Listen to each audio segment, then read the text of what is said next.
a hero. Father was sitting under the hall lamp and reading the newspaper. He looked over the newspaper and said, Swami, listen to this. News has been received about the bravery of a village lad who was returning home by the jungle path. While he was in the middle of the jungle, he came face to face with a tiger. The newspaper gave a detailed account of the boy's fight with the tiger. It also described how the boy flew up a tree where he stayed half a day. At last some people came that way and killed the tiger.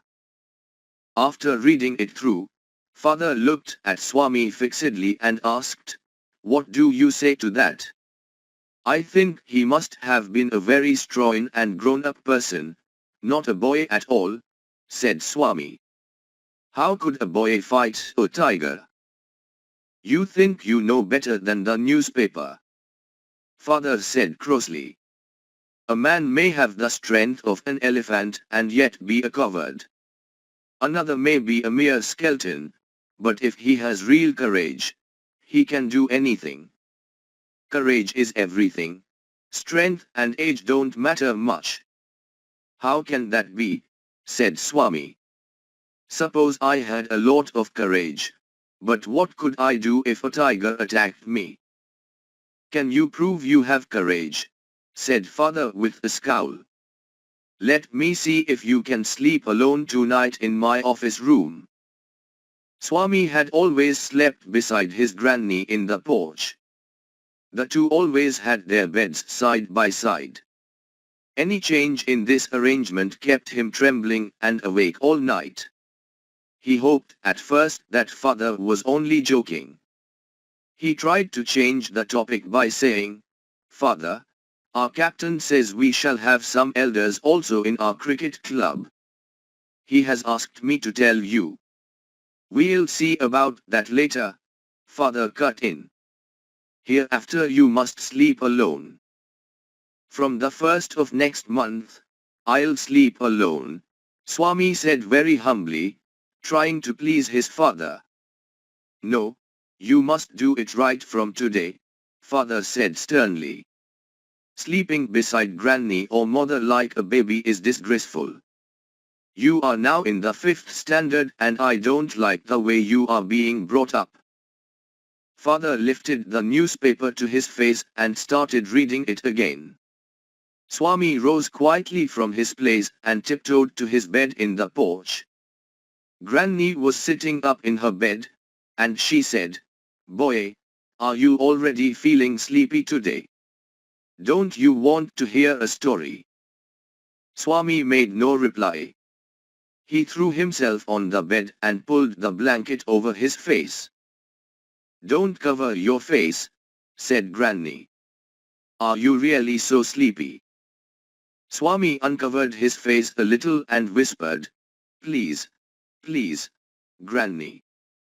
Don't talk to me, and don't let anyone disturb me even if the house is on fire. I shall not perhaps die if I don't sleep at once. Then he turned over and curled under the blanket. He started snoring but soon found his blanket pulled away. Father was standing over him. Get up, Swami, Father commanded. He looked like a ghost in the semi-darkness of the porch. Swami stirred and groaned as if in sleep. Get up, Swami, said Father a second time. Why do you disturb him? Granny pleaded. Get up, Swami, said Father for the third time and Swami got up. Father rolled up his bed, took it under his arm and said, Come with me.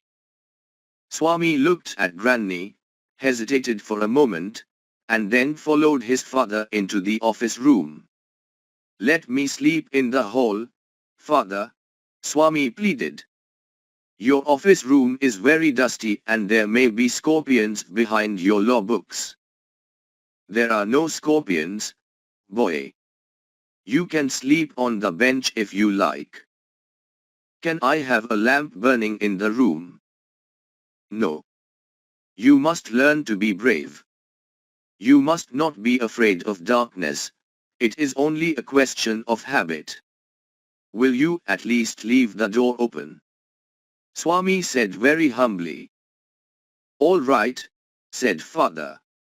But promise you won't roll up your bed and go to your granny's side at night. If you do it, I'll tell your teacher and make you the laughingstock of the whole school. Swami was pained and angry. He did not like the cruelty his father was showing. He cursed the newspaper that had printed the tiger's story. He wished that the tiger had not spared the boy. The night advanced and the silence in the house deepened. Swami's heart began to beat faster. He remembered all the stories of devils and ghosts he had heard. He was almost faint with fear. Swami hurriedly got up and spread his bed under the bench and crouched there.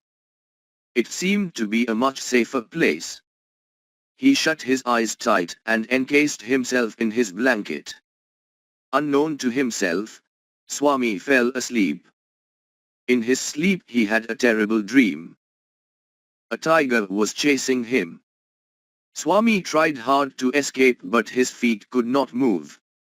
He tried to open his eyes but his eyelids would not open. He groaned in despair.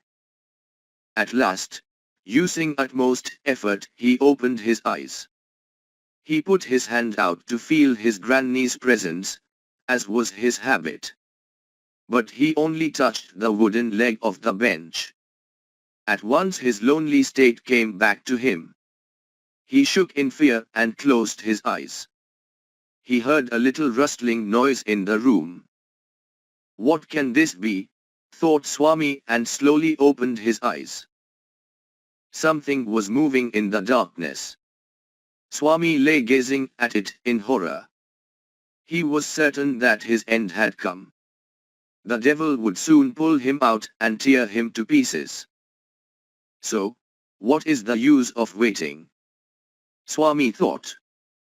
As it came nearer, Swami crawled out from under the bench. At once he clutched its leg and dug his teeth in. There was a painful cry, "Ayyo! Something has bitten me." Then there was heavy tumbling and falling amidst furniture. Everyone in the house was awakened by the loud noise. In a moment, father and a servant came running with a light. Both of them fell on the burglar who lay amidst the furniture with a bleeding knee. The next day was a day of congratulations for Swami. His classmates looked at him with respect. His teacher patted his back for his courage and bravery. The headmaster said that he was a true scout. Swami had bitten into the knee of a notorious housebreaker and the police were grateful to him. When father returned home from the club that night, he asked, "Where is the boy?" "He is asleep." "So early?" "He didn't have a wink of sleep the whole of last night," said Swami's mother. "Where is he sleeping?" "In his usual place." "Sleeping beside his granny again?" Father exclaimed. "That is why he wanted to be asleep before I returned home. Clever boy." "Let him sleep where he likes," mother said angrily. "You needn't risk his life again." "All right, pamper him and spoil him as much as you like," father mumbled as he walked away to his room. Swami was following the whole conversation from under the blanket. He felt a great relief to hear his father giving him up.